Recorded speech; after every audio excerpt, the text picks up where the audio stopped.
Hi, everybody. Welcome to the Neville Goddard, Your Faith is Your Fortune. Today, we are continuing on, and we are on the chapter, I Am He. If you are reading along, if you don't have the book, doesn't matter. You can just listen. So, all things were made by him, and without him was not anything made that was made. This is a hard saying for those trained in various systems of orthodox religion to accept, but there it stands. All things, good, bad, indifferent, were made by God. God made man, manifestation in his own image, in the likeness of God made he him. Apparently, adding to this confusion, it is stated, and God saw that his creation was good. What are you going to do about this seeming abnormality? How is man going to correlate all things as good when that which he is taught denies this fact? Either the understanding of God is erroneous, or else there is something radically wrong with man's teaching. To the pure, all things are pure. This is another puzzling statement. All the good people, pure people, the holy people are the greatest prohibitionists. Couple the foregoing statement with this one. There is no condemnation in Christ Jesus. There is therefore now no condemnation to them which are in Jesus Christ, who walk not after the flesh, but after the Spirit. And you get an impassable barrier to the self-appointed judges of the world. Such statements mean nothing to the self-righteous judges blindly, changing and destroying shadows. They continue in the firm belief that they are improving the world. Man, not knowing that his world is his individual consciousness, outpictured, vainly strives to conform to the opinions of others rather than to conform to the one and only opinion existent, namely his own judgment of himself. Now, I highlighted that because I really liked it, and also it made a lot of sense. So I'm going to reread those couple of sentences. Man not knowing that his world is his individual consciousness, which is the whole everyone's you pushed out. What you see and what is outpictured is because of your thoughts about men, women, money, job, your body, your family, your housing, your whatever else it is that is important to you in a desire, from a desire point of view.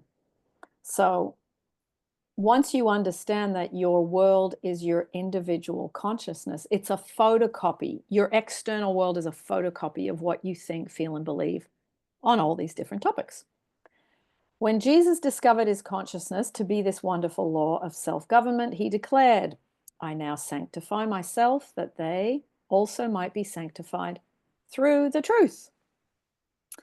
And for their sakes I sanctify myself that they also may be sanctified through the truth. He knew that consciousness was the only reality, that things objectified are nothing more than different states of consciousness.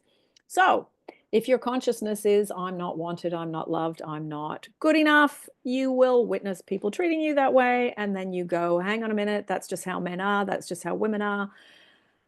And really, you cannot access people that love you and support you while you are holding that in your consciousness. Now, the same goes for money. If you don't have any or you don't have enough, it is about being stuck with not enough money. If your consciousness is, I never have enough money, I have to work hard for money, creative people don't make money, or scientific people don't make money, whatever you've got going on in your head, you will get that reflection. And then you think, until you start doing work on yourself, that this is how the world is. But it's not. It's how the world is for you. So that's what's so interesting. Okay? Now, and which is so good, because now once you know that, then you can be more deliberate and more conscious about what you're doing. So Jesus warned his followers to seek first the kingdom of heaven, which is that state of consciousness that would produce the thing desired. and all things would be added to them. He also stated, I am the truth. He knew that man's consciousness was the truth or cause of all that man saw his world to be. Jesus realized that the world was made in the likeness of man. He knew that man saw his world to be what it was because man was what he was. I'm going to read that again because it gets a bit tongue twisty. He knew that man saw his world to be what it was because man was what he was, or what he is, really. In short, man's concept of himself determines what he sees his world to be. So it all begins with us and what we radiate out. And that's why I talk so much about self-love, because it really helps to change the external stuff that you see. SPs, relationships, bosses, family, siblings, co-workers, neighbors, all of that is the collection of your conscious thoughts about it. And it's all in there and it can be changed. All the problems are here, all the solutions start here as well. So it's a shift in focus, a shift in interpretation, a shift in what you look at. Basically, the glass half full, the glass half empty theory. Jesus realized that the world was made in the likeness of man. He knew that man saw his world to be what it is, what it was, because man was what he was. In short, man, and I'm rereading this because, again, it's tongue twisty. In short, man's concept of himself determines that which he sees his world to be. All things are made by God, consciousness, and without him there is nothing made that is made. So basically, you can't make anything without God. That's where it all starts. And the connection we have to God is through our consciousness, what we are conscious of. Creation is judged good and very good because it is the perfect likeness of the consciousness which produced it. To be conscious of being one thing and then see yourself expressing something other than that, which you are conscious of being, is a violation of the law of being. So therefore, if you're feeling poor and you are moving around with anxiety, fear, and stress around money, you can't then attract money because it violates the law, okay? And the law of being. So you have to be that which you are a energetic match to. Wendy. Hi, are you able to hear me? Yep. Oh, thank you, thank you, thank you, thank you. I think whole time you might have heard me. I don't know. I was cooking and I was talking to my son, and no, sorry about that. But I have a quick question. Good to be a part of this class. Last two classes I missed. I'm so sorry because I this timing is not working for me, and I today I managed to arrange things to come to this class. I'm sorry, Well, that's but fine. Yeah. Wendy, yeah, you can always watch the replays. It's no problem. yeah. Yeah. So the question here is, he's saying consciousness is the one and only reality, right? And I also was thinking too much is pushing the desire away. So if we are conscious of our desire all the time, are Yeah. we pushing that desire away? Depends what energy you've got when you think about it. It depends Ah, what emotion, that's even more specific, that you have as you think about a relationship, a new job, money, your mm-hmm, health. mm-hmm, Yeah. mm-hmm. What are you thinking of underneath? Ah, okay. What are you Because if we feeling? Sorry, correction. What you are feeling underneath. So the difference between the feeling and emotions are two different things. Like feeling is knowing and being happy that I got the desire already, it's fulfilled. But other than that, if it is not fulfilled, then it's not, it's kind of contradiction with the subconscious belief system. And that's when it puts into the um a panic mode or anxiety mode, or some kind of thoughts, ruminating thoughts go continuously on the brain, and that's I realized that is an indication that that feeling is not aligned with my thought. Nice. It's Good insight. contradictory. That's a good Right. insight. Right. If a feeling is not good, then I have a, for example, in SP's case, especially in past Yeah. things, whatever the things that come in, it goes on rumination. Why did you do this? Why the heck you have to do this to me? I'm a good person. Why did you do this? Right? This is not him. It's me. I'm ruminating that thought, right? But when the thought comes, I'm saying, no, that's not correct. He's the new version. He's perfect. He's completely, but it is not aligned with that feeling because my subconscious says, no, no, no, no, that's not correct, and it brings back that, Okay, he's not. can you give me an example, Wendy? Because a lot of people have got the SP topic, so it's not going to be a topic that you bring up that's not known. Can you give me an example of what you're talking about? Yeah, I'm talking about consciousness is the only reality. No, But no, when I the mean a specific example. Your specific, SP. Yeah, not the theory, the okay, real okay, life. Yeah. right. When I feel good, when I feel loved, when I feel like adored myself, and Yes. I pass that adornment and confidence and consciousness about to him, and I can actually visualize or enjoy when I do certain works. Oh, this is so nice. This is cool. I should be doing this, and this is how I should feel. And that Yeah. feeling is kind of, natural and neutral, being normal, Yeah. loving and normal.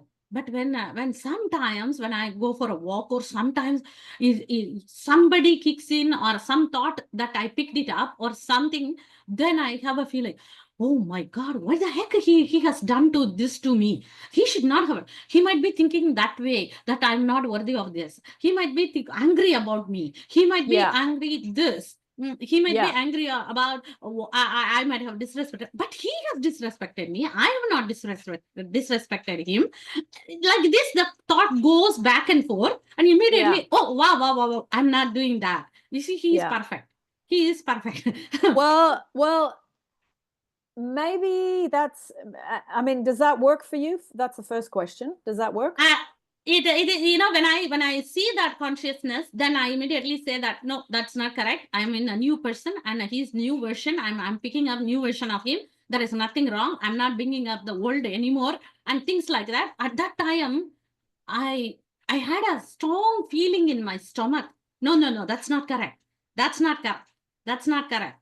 So that's when I realized, I felt like I'm not being loved at that moment. I'm not loving Yeah. myself at that moment. Yes. Right? Nice. I am not being compassionate with myself. I get this feeling. I'm trying to resist that feeling, that bad feeling that comes in. But in a way, I mean, I hear a lot about this new version business. Okay. It's like when we keep putting the focus on a new version of them, I do think we lose our way because the focus is on them. Right. I got to create a new version of them. It's like, no, you got to create a new You version have of to be you. you, right? It's I am a new version of myself. That's Yeah. when I realized I am a holy person. I am a confident Yeah. person. I am, I am But adored. Wendy, if someone is acting badly and not okay, there's two types of things. Sometimes we think someone's acting badly because we have high expectations, but they're just living and they're not doing anything. The second thing is they're actually really are acting badly. So you got to ask yourself, is this just me looking at that person from my needy and needing love glasses, or is this person actually acting badly? And part of my self-love is to set a boundary. Which one is it? It's Because basically,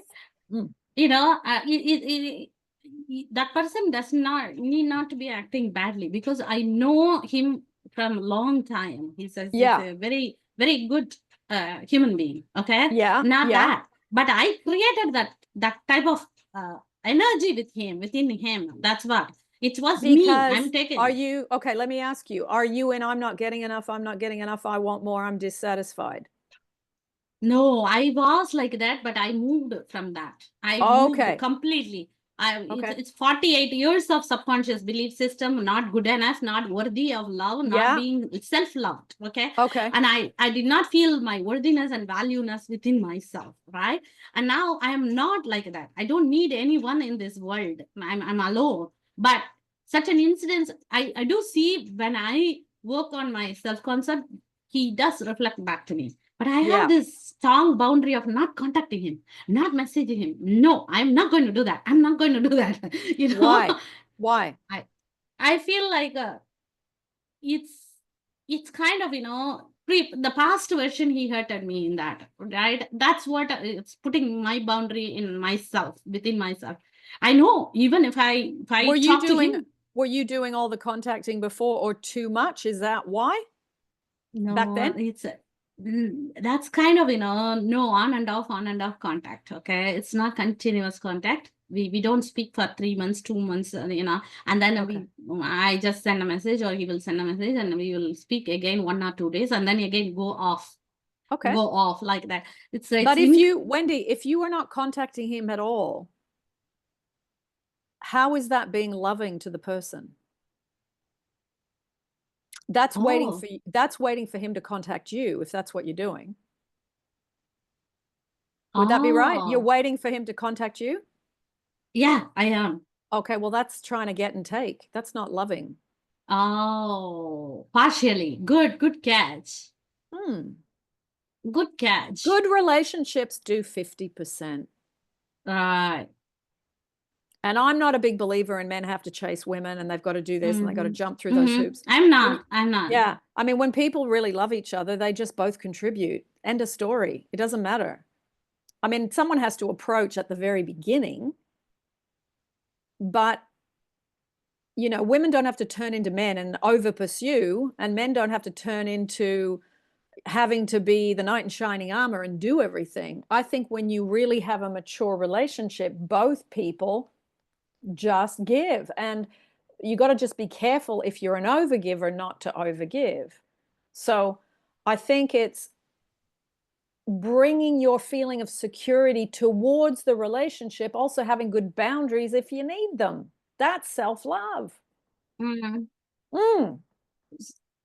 I felt like this, okay? If I contact, I only want him to contact me. No, I'm not going to contact. If you contact what? I have something going on within me. I shouldn't be initiating the contact. No, I'm not going to do that. Okay, why? I felt like I need to be respected. Previously, he declined my call once, and it hurted me, and that's how I felt. So he declined your call once, and because of that one thing, you now don't contact him at all. Oh no, he does contact me. Yeah. Okay, but do you know why he didn't contact you? Why he declined your call? Do you know? He declined the call. 2 weeks later, he called me and I pick up the call, and it went for 7-8 months. I didn't call him and he didn't talk to me. And But why did he decline the call? Did you find that out? Oh, he didn't say anything. I didn't ask him. Well, he might have been at work. He might have been looking after himself. He might have been sick.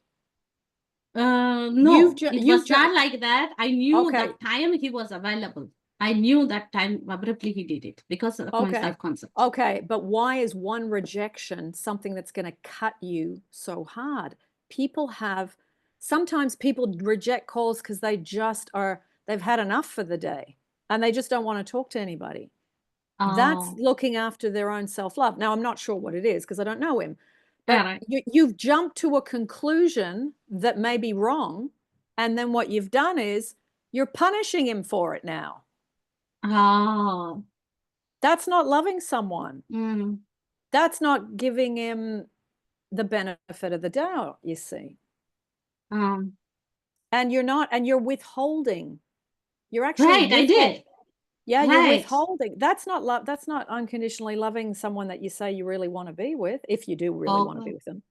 Right. You're punishing. You're punishing the person that you love because of something that you think that might be false. Yeah. Yeah, because he disconnected the call. 2 weeks later, he came to me and said that I called you, you didn't pick up the call. I said, I don't have that. So I'm not calling him back after that. And he called me later when I messaged him. He responds to me. Yeah, but don't have your foot on the back of this person's neck that he has to do what you want when you want it. That's not loving, you see. That's the child. Okay. Actually, no, it's the teenager, because the teenager's the punishing one. Oh, okay. The child usually just gets hurt and rejected and runs away. The teenager's the nasty one. The teenager's like, screw you, I'm going to get you. Yeah. You just Thank watch. you. Yeah. Thank you. But when it comes to consciousness, I am always conscious of him, and I convert myself into self-loving thing, and I am loving myself much more than, and I came all those things with. I don't need anyone to talk to anyone. I'm not feeling that neediness or wantingness and all those things, but when I'm conscious of negative things, I understand that subconsciously I'm rejecting that. It doesn't accept me. But there are days I'm okay with it. I'm in a good feeling, and I'm in a good state. But there are days I'm not in good state. But that's okay. That's just human. Yeah. Okay. I'm not in a good state every day. Oh, okay. I'm in a good state 90% of the time, but I have days where, I'm angry, I'm upset, someone's pissed me off. Like, that's just life, because we are human, we're not robots. So it's all right. But look, if you really love someone and they're in your head a lot, then ask yourself, is this really the way to treat someone that I love, by punishing them because of something that they did once? And he probably doesn't even know why you don't call him anymore. No, he doesn't ask me. He doesn't ask me. I don't ask him. And whenever so maybe part of intimacy is sharing how you feel sometimes. Oh, okay. Okay, that's good. Otherwise, you're just behind a wall. Okay. Oh, okay. I have to open it up. Okay. Well, it's even just saying, look, I just realized that time you didn't pick up, I felt quite rejected. And I realized that I'm not calling you because of that. And that's not really fair to you. So I'll be calling you a little bit more often. I just want you to know that I realize that. Thank you. I will do that.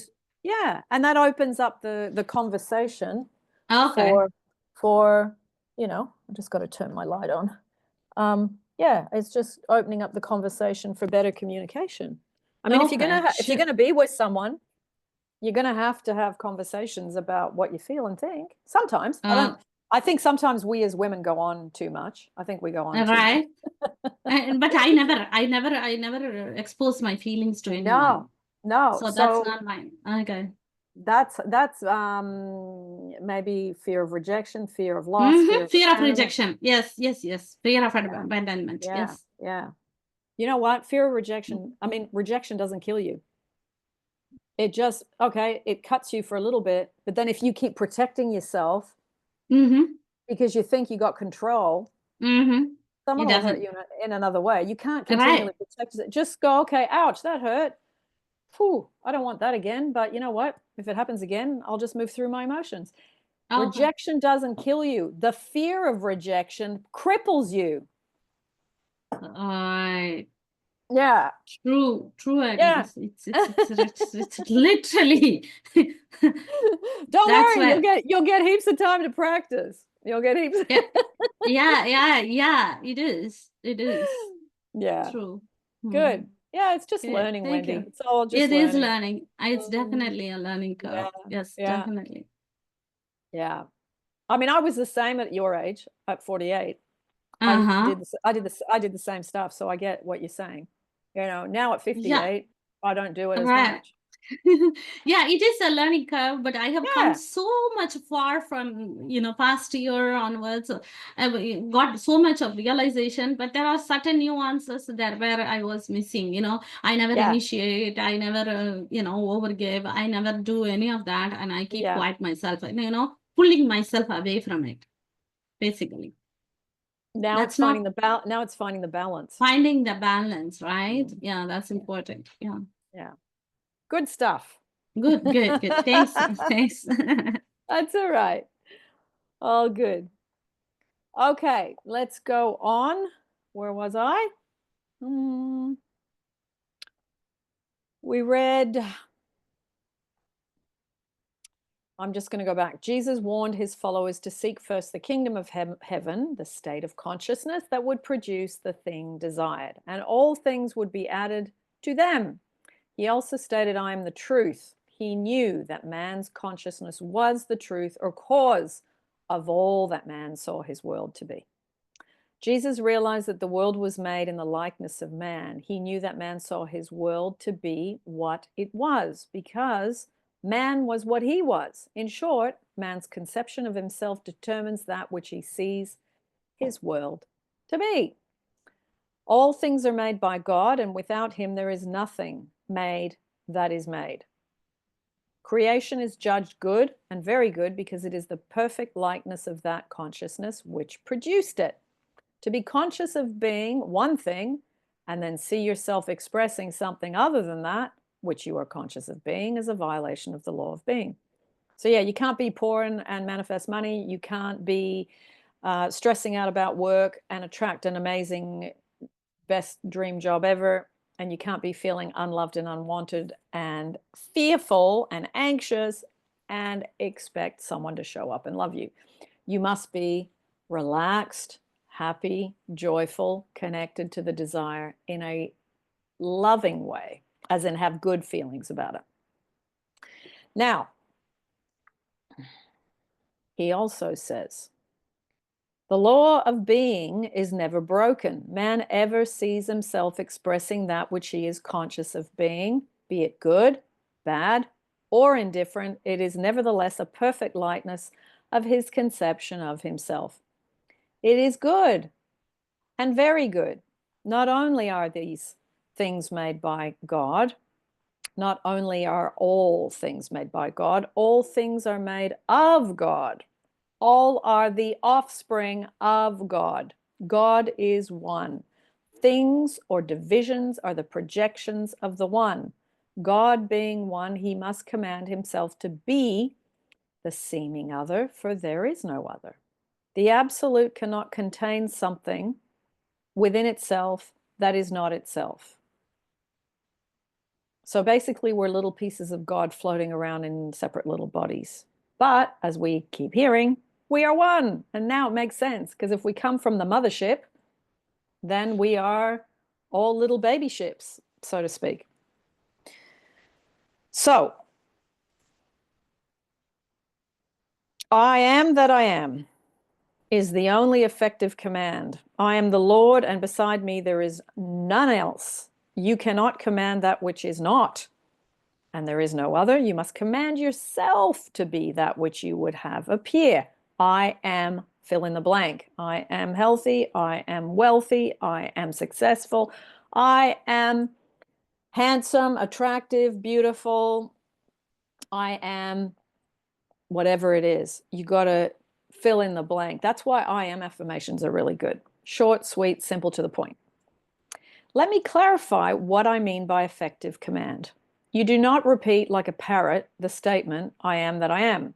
Such vain repetitions would be both stupid and fruitless. It is not the words that make it effective, it is the consciousness of being the thing which makes it effective. So when you say I am, you are declaring yourself to be the word that in the statement.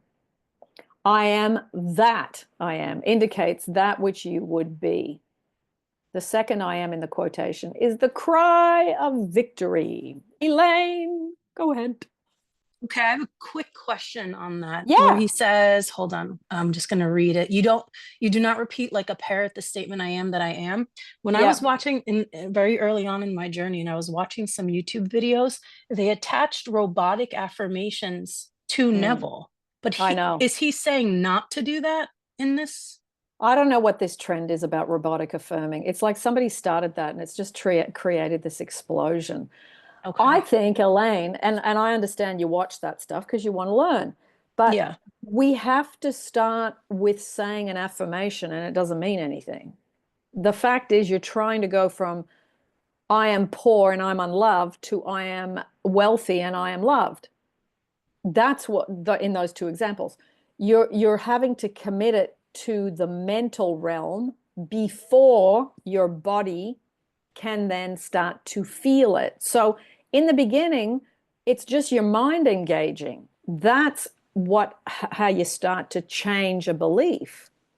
So, this whole thing about robotic affirming, I just don't get it. What's Okay. worse? Like I think what's worse? Saying I'm poor and I'm anxious and I'm fearful and I'm an alcoholic or I'm loved, I'm loved, I'm loved. Okay, I'm just saying it in my mind. But that's a hell of a lot better than saying I'm unloved and no one wants me and I might die alone. That's a hell of a lot better.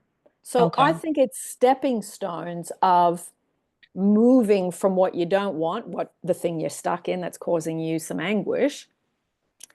It moves the needle part of the way by starting off doing that. People always say, do affirmations with feeling. It's like, well, if someone had said that to me 30 years ago and said, say I'm wealthy, I don't know what that feels like. I grew up poor. I Yeah. wouldn't have had a clue what that feels like. Even today, I find it easier to do I am free and I can do what I want when I want. That, the poor kid and the poor teenager understands that. But I am wealthy. It's like I've got money, I earn six figures, but that feeling of that word doesn't really work for me. So it's like you got to find the thing that ignites you depending on, I think, what kind of childhood you had. So I always thought a person who has money can do what they want whenever they want for as long as they want. And it doesn't matter how much it costs. So that would be amazing freedom.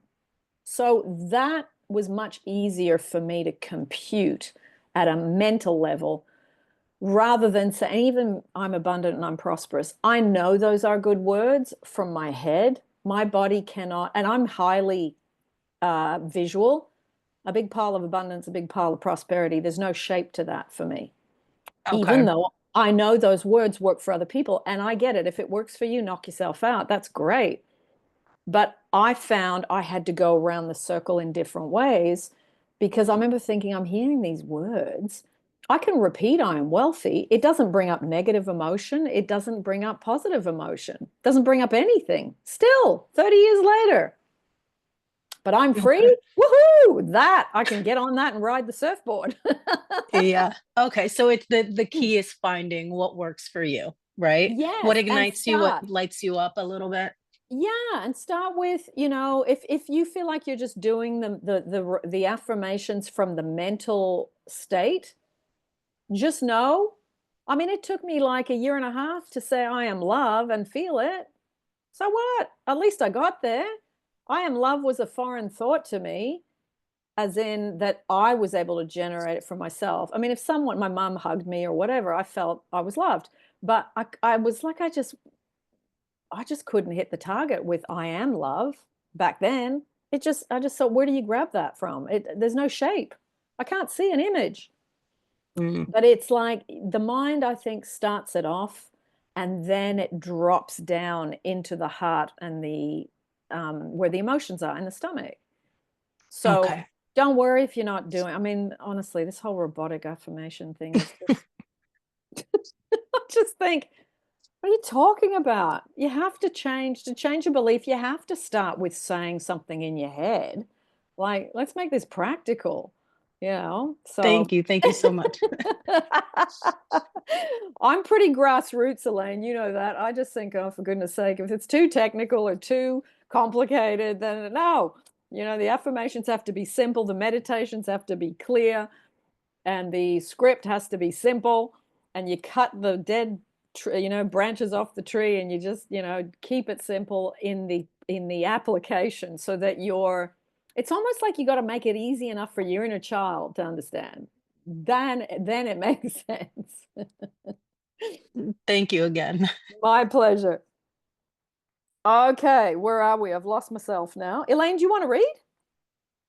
Have you got the book? Or are you in transit? No, I can. Hold on, let me find.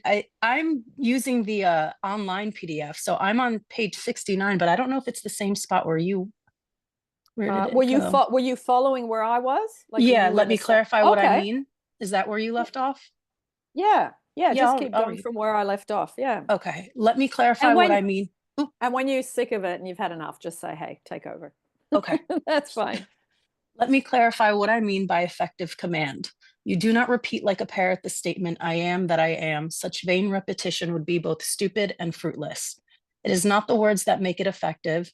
It is the consciousness of being, the thing which makes it effective.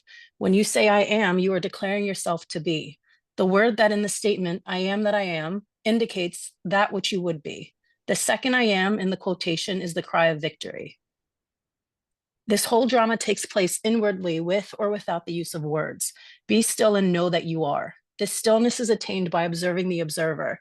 Repeat quietly, but with feeling, I am, until you have lost all consciousness of the world and know yourself just as being. Awareness, the knowing that you are, is Almighty God, I am. After this is accomplished, define yourself as that which you desire to be by feeling yourself to be the thing desired. I am that. Should I keep going? Yeah. Can you Okay. read till the bottom of to the bottom Of of your course, yeah. page? Yeah.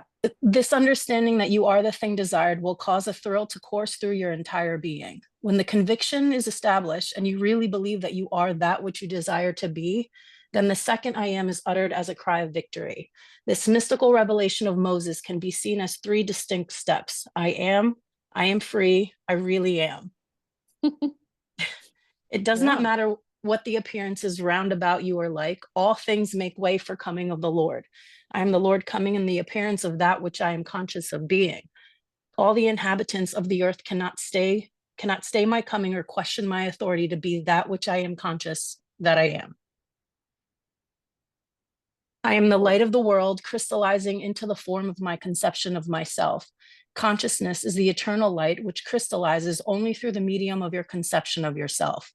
Change your conception of yourself, and you will automatically change the world in which you live. Do not try to change people. They are only messengers telling you who you are. Revalue yourself, and they will confirm the change. That was huge to me. Sorry. Can I ask really quickly as well? Yeah. So, And then we'll read it again because that 2 sentences is gold. Go ahead. okay.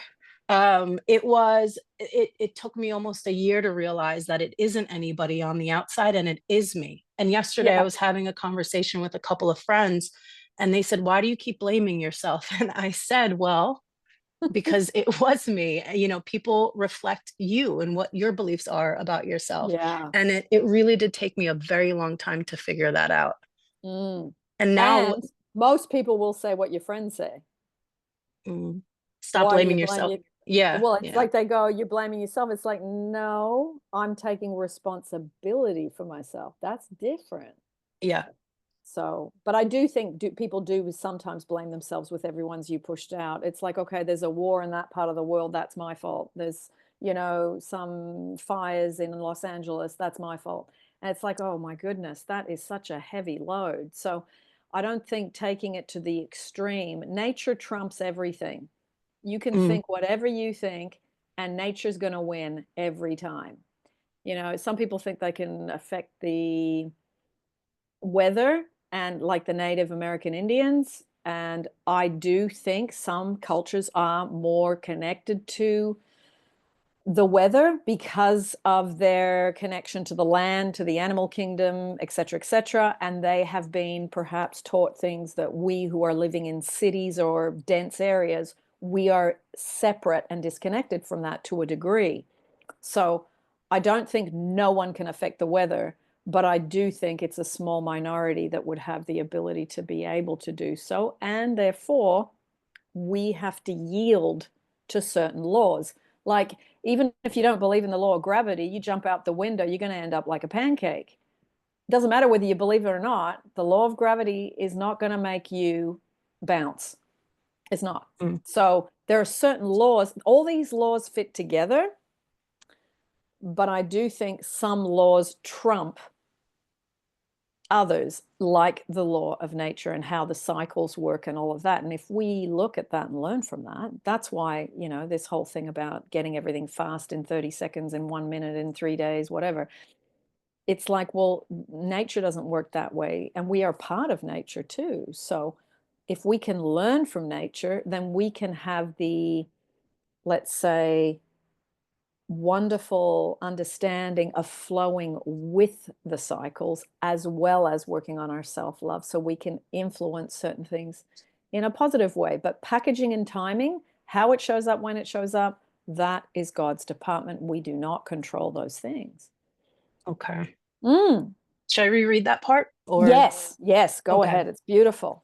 Change your conception of yourself and you will automatically change the world in which you live. Do not try to change people. They are only messengers telling you who you are.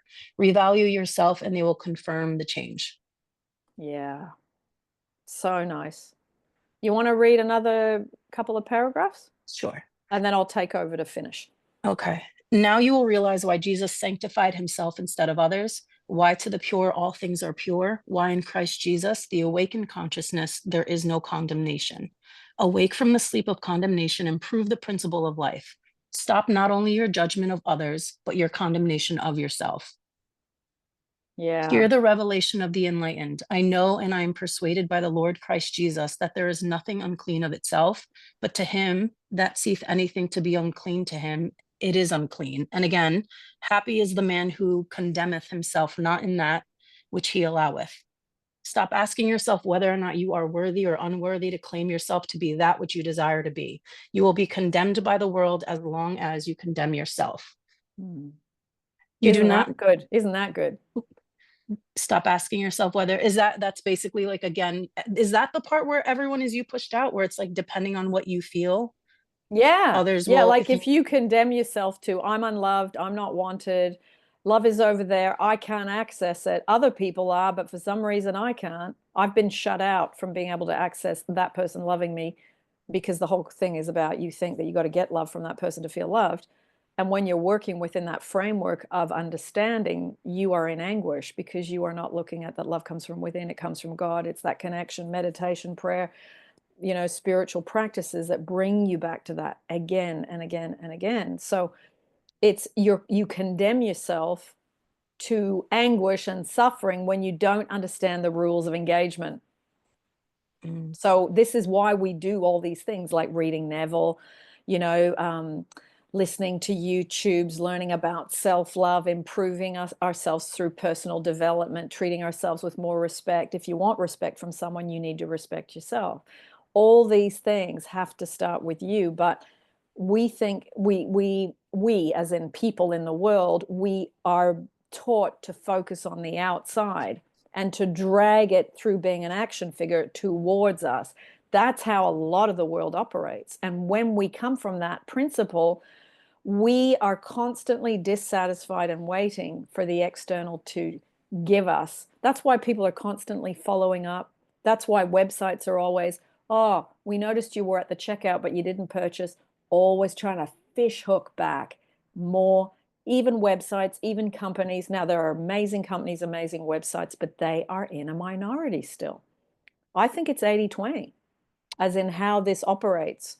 And the thing is, companies are created by people. So if it's 80% of the companies, then it's 80% of the people, because the people create the systems that the companies are built on. So when you become part of the 20% that knows to get love from the inside, to radiate love out, to change yourself so that you are no longer dependent on external proof and validation for the things you think you need, love being probably, well, it's always that I haven't got enough time, I haven't got enough love, I haven't got enough money. It's those three things that seem to drive so much of us as human beings. So once you get where to get stuff from, really, the expenditure of energy is so much less. And the being able to conserve your energy and not hit exhaustion, suffering, anxiety, and all the stuff that goes with it, addictions, all that stuff gets stripped away once you are able to hold yourself in the state and the presence of love and keep your oxygen tank connected to God it's like an electric car or a hybrid that recharges itself. You know how to recharge yourself. You never let yourself go down below 50% anymore, because that's when you can no longer think clearly. You get too emotional, you have outbursts, or you implode everything, and then you give yourself cancer because you don't let anything out. It's either one or the other.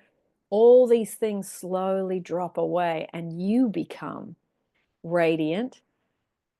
You look healthy, you look happy, because you understand how this operates. It's very exciting.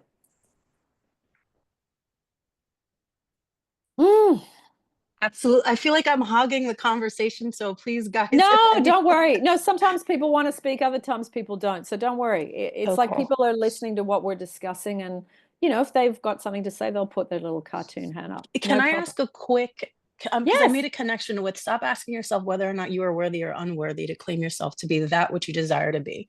Yeah. And I guess I'm just going to be vulnerable with this. At work, and this is not coming from a place of arrogance, but I'm one of 3 teachers that get the highest rating. I'm a teacher, by the Yeah. way. Yes. And there's over 100 teachers in the building. So I'm highly revered and I do very well. So when I'm at work, I do walk around with almost demanding respect, but there's 1 or 2 coworkers, one of which one of the vice principals had her observe me teach. And since then, she's just been incredibly unkind. How would that match this idea of, because would that be something alive within me, that kind of resentment? Because I don't have that. At least I don't think I do. Yeah. Good question. I think it's interesting you're bringing this up, because I had a situation today where I woke up and I had a message, and this is fitting into what I'm going to tell you about your question. The message came from, I went to school with a guy years ago in the south of France. We've been friends since we were kids. I'm now 58. Now, he's got, a girlfriend. He's had her for quite a long time. She's got some fixation with me, and I know she's jealous. I mean, I do this for a job. I can't not notice that. So every time, it's like she tries to message me and get in to have conversations with me, but I'm friends with him. I'm happy to see her when I go there, but my link is to him, not to her. And the snide comments like, so people actually pay you to do stuff from YouTube, like, Oh, wow. in that tone, right? Now, because I'm cheeky, I don't let it hurt me. I just say, yeah, they do. And I get paid extremely well every year. Isn't that amazing? Like, I'm quite naughty because I don't engage it. But it's that thing of, okay, hang on. I don't have a belief people are jealous of me. I don't consciously think that, but there are people that are stuck in scarcity, and I understand that because that used to be me. So it's almost like she's me pushed out in my old self. I see. She And thinks now I'm you can going to take her recognize it. guy. I'm not even interested in him. I've got my own partner, and honestly, who he is, there's nothing about him I find attractive, as in sexually. He's just my friend, and I love him. But she's got this thing in her head that, and I'm not here to teach her. She's got to work that out for herself. I'm not here. Sounds like she needs the first best meditation. I'm not going to give it to her, because I just think, look, if someone's going to have that about me, I accept it. Like, I don't have I've got a, I mean, I don't want to be around it, as in, and the thing is, I'm in another country. It doesn't matter. But if your colleague has a thing about you, remember, there's a lot of insecure people in the world. There are. And when you look at it, you can have compassion, because you remember when you were really like that too. Okay. But there's going to be many times where you being who you are and being just good at what you do is going to piss people off. Okay. Now, you could say, well, Agnes, well, that's your belief, so that's what happens to you. Well, I don't actually think about it as a belief. I don't even think about it at all until it comes into my circle like it did today. Now, I had a bit of a laugh with my partner. I said, I haven't heard from this person since 2022. And then the message is, oh, we haven't heard from you for ages. And I thought, I don't even have a relationship with you. I have a relationship with my friend. So why are you contacting me? I have no relationship with you apart from when I go to France and I see him. So I just found it amusing because it's kind of entertaining when people have got something going on about you that you are totally unaware of, totally unplugged into, and you just let it bounce. We don't have to fix. Say to yourself, I'm not put on the planet to meet other people's needs or to explain things or to. Oh, okay. You know what I mean? It's like Yeah. I do think I'm put on the planet to be of service in some way. And like with these classes, the sharing of this stuff to me is so interesting, even 30 years later, because it is just the most interesting toolbox to have.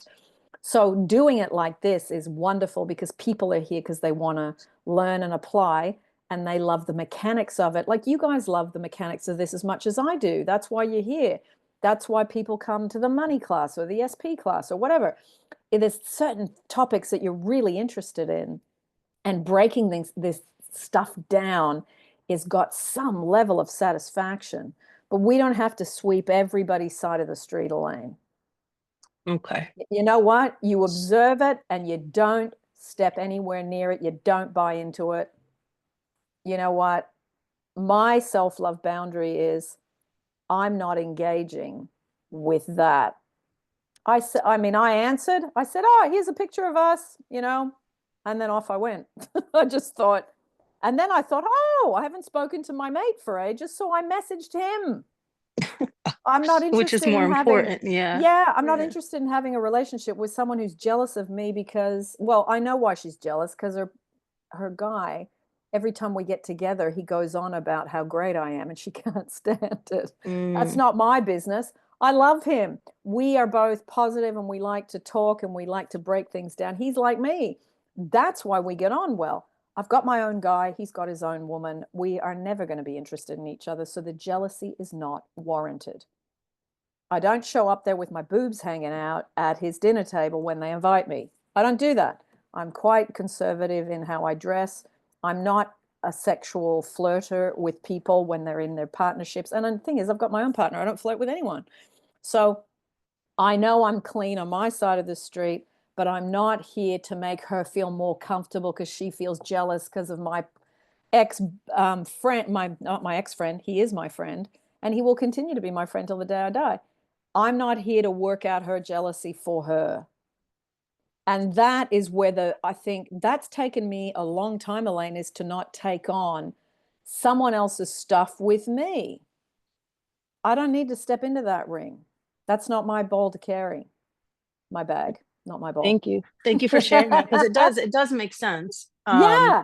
And I get why you start thinking, well, hang on, if it's me pushed out, what have I done? And it's like, well, hang on a minute. Sometimes it's me indulging people for too long is the me pushed out, like feeling guilty. What have I upset her or what have I done wrong? It's like, hang on a minute. I'm not second guessing myself. I'm good at what I do. I'm not arrogant about it. I do it quietly. I do it in the classroom. I give to the kids. I try to be of service and I'm good at that. And that's something that's taken me time to get to there. And I'm going to stand in the presence of that, not on my soapbox with arrogance. And I know you're not that, Elaine, because I've known you for a while, but I'm going to be in the presence of giving. And I'm not putting my light under a bushel to make you happy. Screw that. No. Thank you. I appreciate it. Good conversation. It's and it's difficult sometimes because it's like what it's I know. It's hard because it's like, should I be fixing something within me? You you always blame yourself and sometimes it's not that. And that I think is something that women have to, we second guess ourselves way too much. And we go, oh, maybe I was a bit too something and I need to tone myself down. You're in the classroom. You're giving to the people who are sitting there ready to learn. Knock yourself out and never put your light, dim it down because somebody felt whatever they felt. You know Okay. what?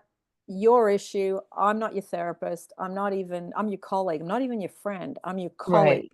I don't need to know what's going on for you. I saw something was going on. I'm going to ignore that. And that's it. Should I Yeah. keep going on yes or? I might take Akbar's question and Okay, then I'll perfect. come back to you, Elaine, if we've got still time. Akbar, hello. Hello. Thanks, Elaine's question, and you discussing, because I was about to ask you that actually. If you attract people that are kind of envious and jealous, Yeah. is there something you need to change within you? Because I remember, like, when I was doing really well, people would make snide and snipey comments. Yep. And it kind of affected me because I didn't want to. I kind of like downplayed my achievements because of that. Yeah. What's the best way to kind of handle that? Do you think it's the case of just doing Honopono prayer and then trying to release the negative energy you might get from it? Well, I think it's not taking the hit in the first place. You see the jealousy, you hear the snide comment, and then it's getting a bit more fast on your feet mentally. You know, okay, give me an example. When you were doing extremely well, what did someone say that made you go, oh, what? Okay, when I was a kid, I did well in my maths. Like, I didn't really work for it, but I got the highest mark. Yeah. In the school. And then the people I was hanging around with were going, oh, I bet the teacher loves you. And he said it in a way that there was some kind of snideness around it. And it kind of really upset me. I didn't want to I got the mark and I was happy, and then I didn't want to talk about it again. Yeah. But that person was doing stuff to kind of undermine my achievements. Yeah. Like so that you were the teacher's pet. Me. Yeah. So yeah, I mean, as a kid, that's understandable because we don't have boundaries and we don't understand that someone that we know would second guess us for something like that, you know. I think as you're an adult, you can say, you know, like in the case of the woman saying to me, oh, so people pay you money to be on YouTube? And the whole demeanor was like that. That's how it was. You know, we were three of us having lunch. And then my friend said to me, oh, so how are things going? What are you doing? I said, I'm still doing the same thing. YouTube's still rolling and I'm, you know, working with people around the world. And, you know, that's my income now. I said, that's my job. It's my business. And she stops eating her pizza and goes, so people really pay you to be on YouTube and to do that? Like it was some lowly job, you know, like some really pathetic thing to do. Now, the old me would have said, oh. And then I would have been quite silent and shocked and would have thought, well, maybe what I'm doing is not really of any value. Maybe I should consider, like, why would someone say that? Like, I would have got really affected, say, 15 years ago. Now I was able to quickly go, jealousy, hates her job. I'm making more money than her in half the time, and she's miserable and I'm free.